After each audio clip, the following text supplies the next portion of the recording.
Hello student, online कक्षाओं की जो श्रृंखला चल रही थी अपने, उसके अंदर जो है हमने सबसे पहले आरोह पाठ्य पुस्तक प्रारंभ की थी और आरोह भाग 2 जो आपकी पाठ्य पुस्तक है उसका गद्य भाग हमने प्रारंभ किया था। गद्य भाग में हमने सबसे पहले जो कि अध्याय प्रारंभ किया था वो था छायावादी जो कवित्री है महादेवी वर्मा, उसका अध्याय आया था अपने पाठ्यक्रम में भक्तिन। और भक्तिन के अंदर ये भक्तिन एक संस्मरणात्मक रेखा चित्र है। संस्मरणात्मक रेखा चित्र क्या होता है इसके बारे में आपको पूर्व कक्षा में बता चुका हूं कि जो याद के आधार पर संस्मरण जो होता है याद, तो याद के आधार पर रेखा चित्र होता है शब्दों के माध्यम से चित्र उपस्थित कर दे, वो रेखा चित्र होता है। तो दोनों गद्य की विधाएं इनका मिश्रण इस पाठ में देखने को मिला है, इसलिए ये संस्मरणात्मक रेखा चित्र है। इसमें भक्तिन जो कि महादेवी की सेविका थी उसके जीवन और उसके परिचय के बारे में बताया गया है। तो हम जीवन के 4 परिच्छेद भाग को हम यहाँ पर पढ़ चुके हैं। अब आगे चल रहे हैं। आज पेज संख्या 77 पर आ जाए आप लोग, पेज नंबर 77। तो जब भक्तिन जो थी पढ़ने की जब बात आई तो भक्तिन जो थी वो आयु में ज्यादा थी और बाकी सब सेवक जो थे वो उनकी भक्तिन की आयु से कम थे, इसलिए वो उनके साथ बैठकर पढ़ना अपने आप का अपमान समझती थी। और इसी कारण से वो कहती है, अतः उसका कहना आरंभ किया कि हमारे मालकिन तो रात दिन किताबियन में गड़ी रही थे, कि हमारी मालकिन तो क्या करती हैं, रात भी दिन किताबियन यानी किताबों में गड़ी रहे थे यानी लगी रहती हैं। अब हमू पढ़दे लागब तो घर गृहस्थी कौन देखी सुनी। और अब हम सेविका भी अगर पढ़ने लग गई तो घर गृहस्थी कौन देखेगा यानी कि कौन संभालेगा। तो उसने अपनी देहाती भाषा, देहाती यानी गांव की, तो अपनी गांव की भाषा में ऐसा कहा। पढ़ाने वाले और पढ़ने वाले दोनों पर इस तरह का ऐसा प्रभाव पड़ा कि भक्तिन इंस्पेक्टर के समान क्लास में घूम घूम कर किसी के आ ई की बनावट, किसी के हाथ की मंथरता, किसी के बुद्धि की मंदता पर टीका टिप्पणी करने का अधिकार पा गई। अब देखो हुआ क्या, जब भक्ति ने ऐसा कहा कि भाई हमारी जो मालकिन है वो तो रात दिन किताबों में लगी रहती है, अगर मैं भी किताबों में लग जाऊंगी तो घर गृहस्थी कौन संभालेगा। उसके बाद उसकी तर्क का यानी उसने जो ये बात कही, इस बात का ऐसा प्रभाव पड़ा कि भक्तिन इंस्पेक्टर कहते हैं निरीक्षक को, जो जांच करने वाला होता है, तो इंस्पेक्टर के समान यानी जांच करने वाले निरीक्षक के समान क्लास में घूम घूम कर, यानी जो और पढ़ते थे सेवक महादेवी वर्मा के जो नौकर आदि पढ़ते थे उनकी घूम घूम कर वो किसी के आ ई जो बनाते थे उसकी बनावट, किसी के हाथ की मंथरता यानी धीमापन, मंथरता का मतलब होता है धीमापन, गति जी उसकी हाथ की, कोई धीरे धीरे लिखता हो तो उसके हाथ की धीमी गति जो थी, मंथरता जो थी, उसकी मंथरता जो थी वो देखती। किसी की बुद्धि की मंदता यानी कमजोरी, किसी की बुद्धि कम काम करती तो उस बुद्धि की मंदता वो देखती। पर टीका टिप्पणी यानी अपने कथन कहा करती, कुछ ना कुछ बोला करती, करने का अधिकार पा गई। उसे तो अंगूठा निशानी देकर वेतन लेना नहीं होता, इसी से बिना पढ़े ही वह पढ़ने वालों की गुरु बन बैठी।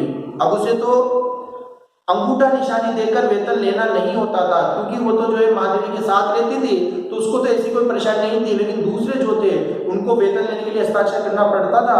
तो इसलिए इसी से बिना पढ़े वे पढ़ने वालों की क्या बन गई, गुरु बन बैठी। वे अपने तर्क ही नहीं तर्कहीनता के लिए भी प्रमाण खोज लेने में पटु है। देखो वे अपने तर्क यानी अपनी बात जो होती है वो अपनी बात को जो कहती है, कभी उसकी बात की तर्कहीनता यानी उसकी बात का जवाब नहीं हो, लेकिन फिर भी उसके लिए प्रमाण खोज लेने में वह पटु कहते हैं निपुण को, पटु यानी निपुण या दक्ष जिसको अपन कह रहे हैं, कोई कार्य करने में दक्ष होता है ना, वो निपुण थी वो, यानी अपनी बात का उत्तर खोज लेती, उसका सबूत खोज लेती, प्रमाण खोज लेती, इसमें वो बहुत तेज थी।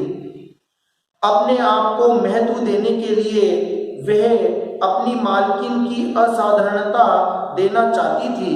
देखो अपने आप को महत्व देने के लिए वो अपनी जो मालकिन थी उसको असाधारणता देना चाहती थी, यानी उसको साधारण से भी ज्यादा बढ़कर, जब होता है तब कहते हैं असाधारणता, तो असाधारणता देना चाहती है।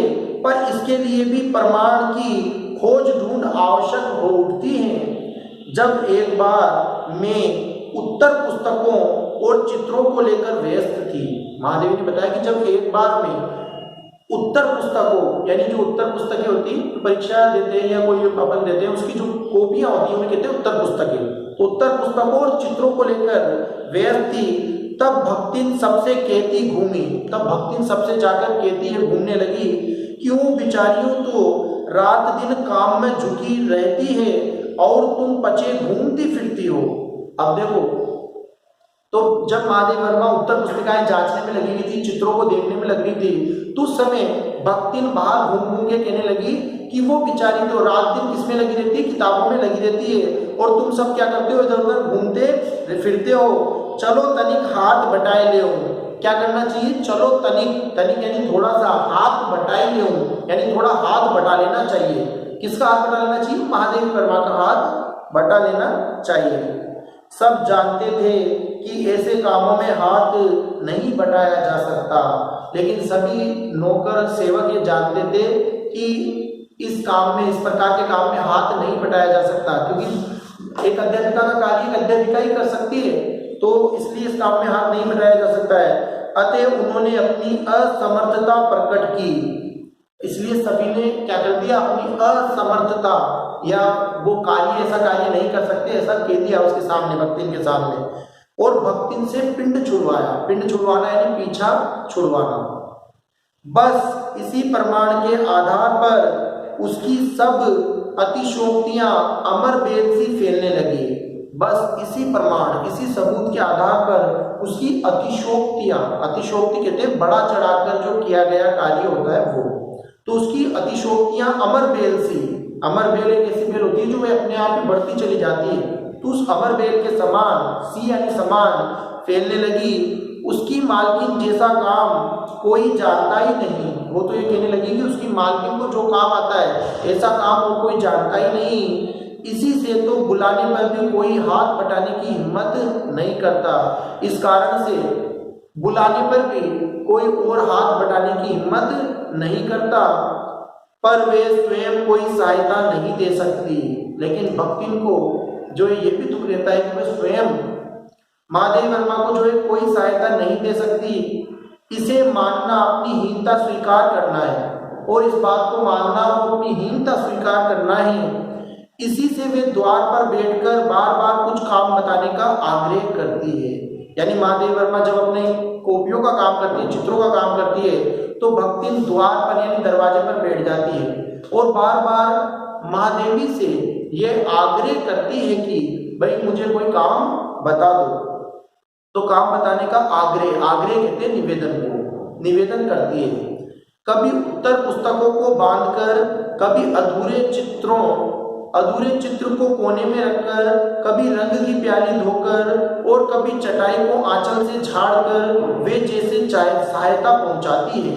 अब देखो भक्तिन पढ़ाई लिखाई में तो महादेवी का जो है सहयोग नहीं कर सकती, लेकिन फिर भी वो क्या करती है कि कभी उत्तर पुस्तकें यानी जो कॉपियां उनको बांध कर रख देती हैं, कभी क्या करती है अधूरे चित्र यानी जो पूरे चित्र नहीं बने हुए उन अधूरे चित्रों को क्या करती है, अधूरे चित्रों को उठा करके और जो है कहाँ रख देती है, कोने में रख देती है। कभी रंग की प्याली, कि महादेवी वर्मा कोई रंग की प्याली पड़ी है तो उसको धोकर वो रख देती है। कभी चटाई को आंचल से यानी अपने आंचल जो होता है उससे चटाई को साफ करने का काम जो है करती है, झाड़ कर, जैसे मानो सहायता पहुंचाने की कोशिश कर रही हो। उससे भक्तिन का अन्य व्यक्तियों से अधिक बुद्धिमान होना प्रमाणित हो जाता है। अब इन कार्यों से, ये जो कार्य हैं, इन कार्यों से भक्तिन का अन्य व्यक्तियों से अधिक यानी दूसरे जो सेवक थे उनसे अधिक क्या हो जाता है, बुद्धिमान होना प्रमाणित हो जाता है। बुद्धिमान होना प्रमाणित हो जाता है। वे जानती है कि जब दूसरे मेरा हाथ बटाने की कल्पना तक नहीं कर सकते तब वे सहायता की इच्छा को क्रियात्मक रूप देती है। देखो वे जानती हैं, कौन, महादेवी वर्मा, कि जब दूसरे मेरा हाथ बटाने की कल्पना तक नहीं कर सकते, यानी मेरे कार्य में हाथ बटाने की सोच भी नहीं सकते हैं, उस समय में भी कल्पना नहीं कर सकते, तब वे सहायता की इच्छा को क्रियात्मक रूप देती है। लेकिन वे क्या करती है भक्ति, उस समय में भी जिस भी प्रकार से वो सहायता पहुंचाकर अपना कार्य करती है, क्रियात्मक रूप देती है, यानी अपना कार्य पूर्ण करती है। इसी से मेरी किसी पुस्तक के प्रकाशित होने पर उसके मुख पर प्रसन्नता की वैसी ही आभा, वैसे ही उद्भासित होती है जैसे स्विच दबाने से बल्ब में छिपा आलोक। देखो कितनी अच्छी बात है कि इसी से मेरी किसी पुस्तक, यानी महादेवी वर्मा की कोई किताब, मेरी किसी पुस्तक यानी महादेवी वर्मा की कोई किताब जो होती है, जब वो किताब प्रकाशित होती है तो होने पर उसके मुख की प्रसन्नता की आभा, प्रसन्नता की आभा, आभा कहते हैं चमक को, आभा चमक, यानी जब कोई पुस्तक प्रकाशित होती है तो प्रकाशित पुस्तक की जो, जब कोई पुस्तक प्रकाशित होती है तो भक्तिन का जो मुख होता है उस पर प्रसन्नता यानी उसकी खुशी की आभा, आभा यानी चमक जो है वो चमक दिखाई देती है, वैसे ही उद्भासित होती है, यानी वैसे ही प्रकट होती है। उद्भासित होना यानी प्रकट होना। लिख देता हूँ, सटीक शब्दार्थ में लिखता जा रहा हूँ, आप लोग चाहो तो नोट करते चलो, नहीं तो एक साथ नोट कर लिया करो। उद्भाषित, उद्भाषित का मतलब होता है उद्भाषित है, उद्भाषित, उद्भाषित, ठीक है, प्रकट, उद्भासित यानी प्रकट। तो जैसे ही क्या है उद्भासित होती है यानी कि प्रकट हो जाती है। कैसे प्रकट हो जाती है? जैसे स्विच दबाने से, जैसे हम बटन दबाते हैं, स्विच यानी बटन दबाते हैं, और बटन दबाते हैं बल्ब में छिपा आलोक, बल्ब जो होता है उस बल्ब के अंदर छिपा हुआ आलोक, आलोक कहते हैं प्रकाश को, आलोक यानी कि प्रकाश, आलोक का मतलब हो गया प्रकाश। यानी कि कहने का तात्पर्य है कि महादेवी की जब कोई पुस्तक छपती है तो पुस्तक छपने के बाद भक्तिन जो है उसके चेहरे पर प्रसन्नता की आभा यानी प्रसन्नता की चमक उद्भासित होती है, यानी कि प्रकट होती है। कैसे प्रकट होती है? जैसे मान लो हम कोई स्विच दबा रहे हैं, कोई बटन दबा रहे हैं, और जैसे हमने बटन दबाया तो बल्ब में से प्रकाश नजर आता है, वैसे उसके चेहरे पर एक प्रकाश जो है, आभा जो है, चमक जो है वो नजर आती है। वह सुनने में उसे बार बार छूकर, आंखों के निकट ले जाकर और सब और घुमा फिराकर मानो अपनी सहायता का अंश खोजती है। वे क्या करती है? कौन? वे भक्तिन सुने में यानी सुनसान में उसे बार बार छूकर यानी उस किताब को बार बार स्पर्श करके आंखों के निकट ले जाकर यानी आंखों के पास ले जाकर और सब ओर घुमा फिराकर यानी सब ओर घुमा फिराकर मानो अपनी सहायता का अंश यानी मानो अपनी सहायता का भाग जो है खोजती हो। और उसकी दृष्टि में व्यक्त आत्मघोष कहता है कि उसे निराश नहीं होना पड़ता, और उसकी दृष्टि में व्यक्त यानी प्रकट होने वाला आत्मघोष, आत्मघोष यानी आत्मा की आवाज, आत्मघोष। देखो इसमें जो एक कठिन शब्द था तो काफी आएंगे, देहाती भाषा के शब्द भी इसमें काफी है। आत्मघोष यानी आत्मा की आवाज,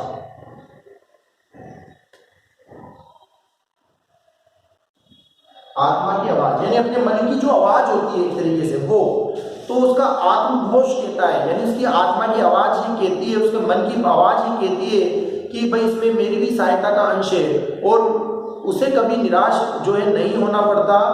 यह स्वाभाविक भी है, किसी चित्र को पूरा करने में व्यस्त में जब बार बार कहने पर भी भोजन के लिए नहीं उठती, तब वे कभी दही का शरबत, कभी तुलसी की चाय वही देकर भूख का कष्ट नहीं सहने देती। देखो महादेवी बता रही है कि जब किसी चित्र को पूरा करने में मैं व्यस्त होती हूँ, जब मैं कभी किसी चित्र को पूरा करने में लगी रहती हूँ, मैं जब बार बार कहने पर भी कि मुझे जब बार बार कहा जाता है भोजन के लिए और तब भी मैं नहीं उठती, तब वे क्या करती है भक्तिन, तब वे कभी दही का शरबत बनाकर ले आती है, कभी तुलसी की चाय वही देकर भूख का जो कष्ट होता है वो कष्ट मुझे नहीं सहने देती। है ना, भूख की पीड़ा मुझे नहीं सहने देती है, वो बहुत ध्यान रखती है भक्तिन। दिन भर के कार्यभार से छुट्टी पाकर जब मैं कोई लेख समाप्त करने या भाव को छंदबद्ध करने बैठती हूँ, तब छात्रावास की रोशनी बुझ चुकती है। मेरी हिरनी सोना तख्त के पैतानी के फर्श पर बैठकर पागुर करना बंद कर देती है। कुत्ता बसंत छोटी मछिया पर पंजों में मुख रखकर आंखें मूंद लेता है और बिल्ली गोधूली मेरे तकिए पर सिकुड़कर सो रहती है। देखो क्या कहा है, दिन भर के कार्यभार यानी दिन भर का जो काम होता है, दिन भर के कार्यभार से यानी दिन भर के काम से छुट्टी पाकर यानी फ्री होकर अवकाश पाकर जब कोई लेख समाप्त करने यानी जब कोई लेख या तो मैंने समाप्त कर लिया हो, करने के भाव को यानी या तो कोई लेख मेरा समाप्त हो गया हो या फिर छंदबद्ध यानी कविता बनाना, छंदबद्ध करना यानी कविता बनाने बैठती हूँ, तब छात्रावास यानी पास ही में छात्रावास था जिसमें छात्राएं रहती थी, छात्र छात्राएं रहते थे, तो उसकी रोशनी बुझ चुकती है यानी उसकी भी लाइट बंद हो जाती है। अब देखो महादेव वर्मा, मैंने बताया था आपको जब पाठ प्रारंभ किया था, परिचय पढ़ाया था, तब मैंने बताया था कि इनकी एक रचना है मेरा परिवार, और उस मेरा परिवार में इन्होंने इनको क्या है पशु पक्षियों से, जानवरों से बहुत प्रेम था, तो उनके बारे में उसमें लिखा हुआ है। तो मेरा परिवार जो है उसमें उनके नाम है, तो देखो यहाँ पर भी इन्होंने छोटा सा उनके बारे में बताया है कि मेरी हिरनी यानी इन्होंने एक हिरनी पाल रखी थी जिसका नाम क्या था, सोना। सोना उसका नाम था। वो तख्त के पैताने पर, तो वो तख्त जो है मेरा उसके पैताने यानी उसके कोने पे, उसके नीचे बैठकर, फर्श पर बैठकर पागुर लिख देता हूं, पागुर का मीन्स भी पागुर जुगाली करना, पागुर यानी जुगाली करना, जानवर में जुगाली करते हैं ना वैसे, तो पागुर करना बंद कर देती है यानी जुगाली करना बंद कर देती है। फिर इनके पास कुत्ता था, कुत्ते का नाम था क्या, बसंत। तो कुत्ता बसंत छोटी मछिया यानी छोटी जो खाट होती है, पलंग जो होता है, मछिया खाट या पलंग कह सकते हैं अपन, मछिया छोटा पलंग मान सकते हैं अपन इसको, है ना, छोटा पलंग मछिया। तो कुत्ता बसंत क्या करता है, छोटी मछिया जो है यानी छोटे पलंग जो है उस पर पंजों में मुख रखकर आंखें मूंद लेता है यानी वो भी पंजों में अपना मुख रखकर आराम करने लग जाता है। और बिल्ली गोधूली, और बिल्ली भी थी जिसका नाम क्या था, गोधूली, मेरे तकिए पर सिकड़कर सो रहती है यानी मेरे तकिए पर वो भी क्या करती है, सोती रहती है। पर मुझे रात की निस्तब्धता में अकेली ना छोड़ने के विचार से कोने में दरी के आसन पर बैठकर बिजली की चकाचौंध से आंखें मिचमिचाती हुई भक्तिन प्रशांत भाव से जागरण करती है। पर मुझे, अब देखो पर मुझे किसको, महादेव वर्मा को, पर मुझे रात की निस्तब्धता यानी रात का जो मौन वातावरण है, निस्तब्ध जिसमें कोई आवाज नहीं हो, कोई भी आवाज किधर से भी नहीं आ रही हो, शांत माहौल हो, तो इसी निस्तब्धता में अकेली ना छोड़ने यानी अकेली ना छोड़ने के विचार से कोने में दरी के आसन पर बैठकर, कि ये कोने के अंदर दरी का आसन लगाकर उस पर बैठकर बिजली की चकाचौंध, कि बिजली की जो चमक है उस चमक से आंखें मिचमिचाती हुई, कि बिजली की चमक में अपनी आंखें टिमटिमाती हुई भक्तिन प्रशांत भाव, प्रशांत का मतलब होता है शांत भाव,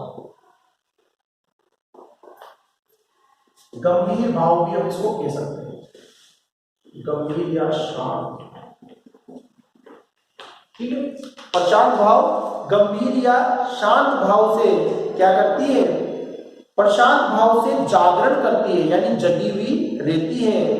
वे ऊँगती भी नहीं, और वो ऊँगती भी नहीं, ऊँगना यानी हल्की सी नींद आती है ना उसको, तो वो ऊँगती भी नहीं, क्योंकि मेरे सिर उठाते ही उसकी धुंधली दृष्टि मेरी आंखों का अनुसरण करती है, क्योंकि जैसे ही मैं सिर उठाती हूँ किधर, तो उसकी धुंधली दृष्टि देखती है कि मुझे क्या चाहिए।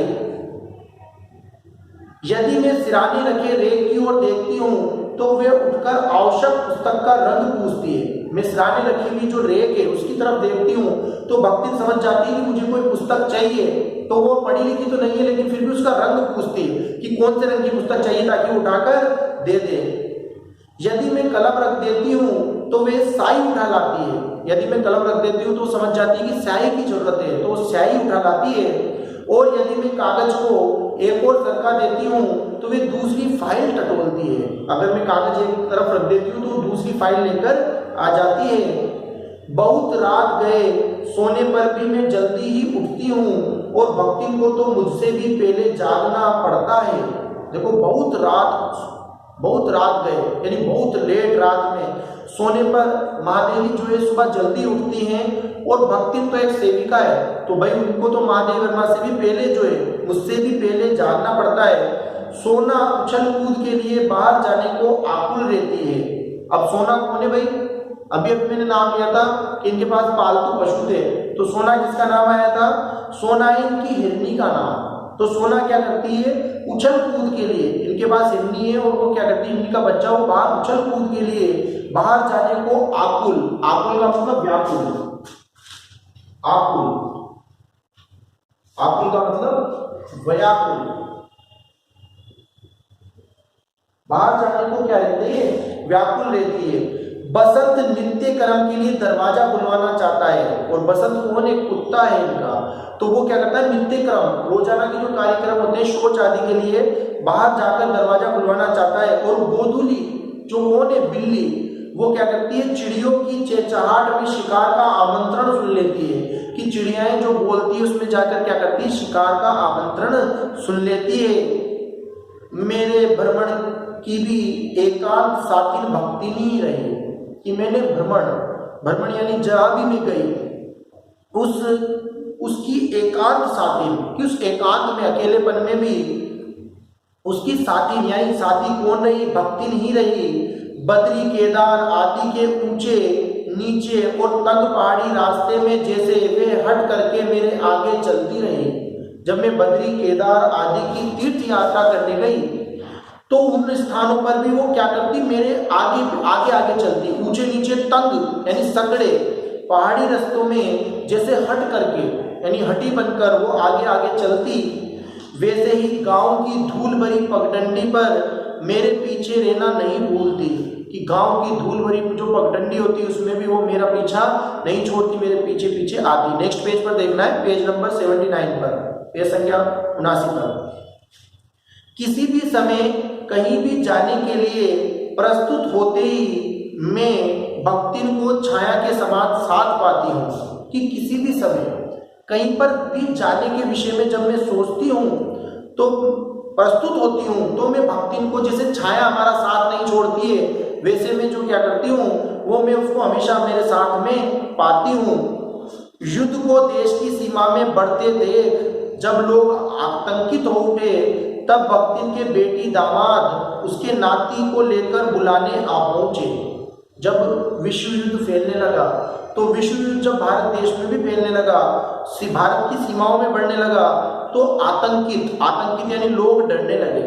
तो जब लोग आतंकित हो उठे यानी जब लोग डरने लगे तब भक्तिन के बेटी दामाद और उसके नाती यानी उनका पुत्र उनको साथ लेकर वो किसको बुलाने आ पहुंचे।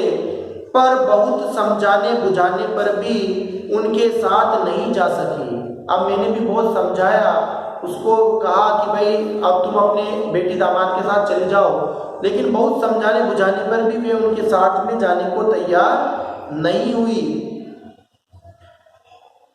सबको वे देख आती थी, रुपया भेज देती है, पर उनके साथ रहने के लिए मेरा साथ छोड़ना आवश्यक है जो संभवतः भक्तिन को जीवन के अंत तक स्वीकार ना होगा। अब वो जाकर उनको देख आती है, संभाल आती है, रुपया वे भेज देती है, लेकिन उनके साथ रहने के लिए मेरा साथ यानी महादेवी वर्मा का साथ छोड़ना आवश्यक है जो संभवतः भक्तिन को जीवन के अंतिम समय तक स्वीकार ना होगा।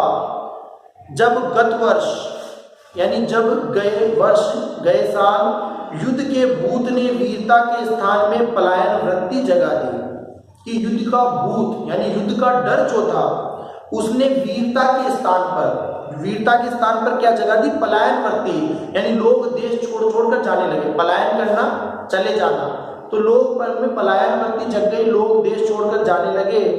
तब भक्तिन पहली ही बार सेवक की विनीत मुद्रा के साथ मुझसे गांव चलने का अनुरोध करने आई। तब भक्तिन पहली बार विनीत यानी विनती पूर्वक, विनय पूर्वक जो मुद्रा होती है, एक सेवक की जैसी मुद्रा होती है विनय पूर्वक, उस मुद्रा में आकर मुझसे गांव चलने का अनुरोध करने लगी, मुझसे गांव चलने का निवेदन करने आई। वे लकड़ी रखने के मचान पर अपनी नई धोती बिछाकर मेरे कपड़े रख देगी। उसने क्या कहा कि क्या करेगी? लकड़ी रखने की जो मचान है उस मचान पर नई धोती बिछा देगी और वहां पर तो क्या रख देगी कि कपड़े रख देगी। दीवार में कीले गाड़ कर उन पर तख्ते रखकर मेरी किताबें सजा देगी, कि दीवार में कीले लगाकर और उनमें लकड़ियों के तख्ते लगाकर उनमें मेरी किताबें सजा देगी, महादेव वर्मा की किताबें सजा देगी। धान के पुआल को गोदरा करके, धान यानी जो अनाज जो होता है उस अनाज के या चावल के जो पुआल, पूले जो होते हैं, चावल निकलने के बाद जो बचता है, उनको गोदरा करके यानी उनको फैला करके गोदरा बनवाकर उस पर अपना कंबल बिछाकर वे मेरे सोने का प्रबंध कर देगी, यानी उसे गद्देदार पलंग जैसा बनाकर उस पर कंबल बिछाकर मेरे सोने का प्रबंध कर देगी। मेरे रंग, स्याही आदि को नई हंडियों में सजोकर रख देगी, कि मेरे रंग, मेरी स्याही आदि को नई हंडियां लेकर उसमें सजोकर यानी इकट्ठा करके रख देगी। और कागज के पत्रों को छीके में यथाविधि एकत्र कर देगी, और कागज के पत्र जो थे उन पत्रों को यथाविधि यानी विधि के अनुसार एकत्र कर देगी, यानी कि इकट्ठा कर देगी। तो भाई यानी कि अब भक्तिन जब उसको अपने घर वाले बुलाने आए तो वो जाने के लिए तैयार नहीं हुई, लेकिन जब युद्ध का बुद्ध जो था आगे बढ़ने लगा, लोग देश छोड़कर जाने लगे, तो भक्तिन भी अपनी सेविका की विनती पूर्वक मुद्रा में महादेवी के पास गई और बोलने लगी कि आप मेरे गांव में घर है, वहां चलो, वहां पर मैं सारी व्यवस्था कर दूंगी, जो मचान है उस पर जो है टान जिसको अपन बोलते हैं उस पर कपड़े रख दूंगी, दीवार में कीले गाड़कर और तख्ते लगाकर मैं आपकी किताबें सजा दूंगी, और धान का पुआल गोदरा करके बिस्तर बनाकर आपके सोने का प्रबंध कर दूंगी, और आपके पत्र जो है छीके में लगा दूंगी। ऐसे ऐसे उन्होंने समझाकर महादेवी को बताकर वो क्या चाहती है कि महादेवी वर्मा उसके साथ चली जाए, वो अकेली उन्हें छोड़कर नहीं जाना चाहती है। तो ऐसा जो है वो भक्तिन एक सेविका के रूप में जो है महादेवी के साथ में करती है।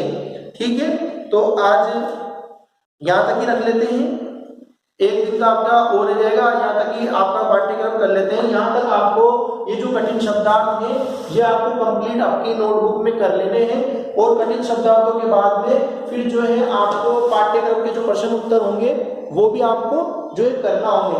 तो यहाँ तक आज इसका आप टिक मार्क कर ले, पेज संख्या 79 पर 2 गद्यांश छोड़कर, इसके बाद में अगली कक्षा प्रारंभ करेंगे। यहाँ तक जो है आप एक तो परिचय संपूर्ण कर लें, महादेवी वर्मा का परिचय कर लें, पहला काम आपको यही करना है। फिर परिचय के बाद में दूसरा जो काम करना है वो आपको कठिन शब्दार्थ का करना है। जैसे ही आपका ये अध्याय समाप्त हो जाता है, अध्याय समाप्त होने के बाद में मैं आपको प्रश्न अभ्यास कराऊंगा, तो वो प्रश्न अभ्यास क्लास में करा दूंगा। फिर आपको अपनी गृह कार्य की जो नोटबुक है उसमें इनको हल कर लेना है, पूर्ण कर लेना है और मुझे दिखा देना है। ठीक है, तो आज के लिए इतना ही रखेंगे, बाकी नेक्स्ट अगली क्लास में। धन्यवाद।